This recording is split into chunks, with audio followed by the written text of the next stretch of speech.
अली सतपारा और उनके दोनों साथियों की तलाश के लिए किए जाने वाले ज़मीनी और फ़िज़ाई सर्च ऑपरेशन में अभी तक कोई कामयाबी नहीं मिल सकी है। इन तीनों की तलाश के लिए बनाए गए वर्चुअल बेस कैंप की जानिब से गुज़िश्ता रोज़ एक प्रेस रिलीज़ जारी की गई थी, जिसमें बताया गया था कि आज 15 फरवरी को इन तीनों की तलाश के लिए किए जाने वाले सर्च ऑपरेशन के हवाले से तफसीलात दी जाएंगी। ताहम इस प्रेस कॉन्फ्रेंस को 17 फरवरी तक मुलतवी कर दिया गया है, यानी सर्च ऑपरेशन मज़ीद 2 दिन जारी रहने का इम्कान है। जॉन स्नोरी और जॉन पब्लो मोहर के अहले खाना भी पाकिस्तान आ चुके हैं और बताया जा रहा है कि जॉन पब्लो मोहर की अहलिया ये चाहती हैं कि उनकी तलाश के लिए किया जाने वाला सर्च मिशन जारी रखा जाए। अगर इस वाक़े के पस मंज़र में जाएँ तो अली सतपारा पाकिस्तान के वो वाहिद कोहपैमा हैं जिन्होंने दुनिया की बुलंद तरीन 14 चोटियों में से 8 को सर कर रखा है। इसके अलावा उन्होंने सर्दियों में नांगा पर्वत को भी सर कर रखा है।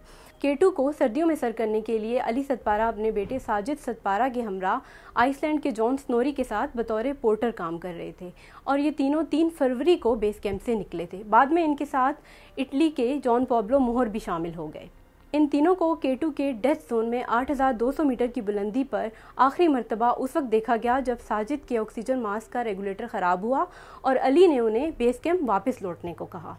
उसके चंद घंटों बाद से इन तीनों का राब्ता मुनक़ता है और इन्हें ढूंढने की तमाम तर कोशिशें नाकाम हुई हैं।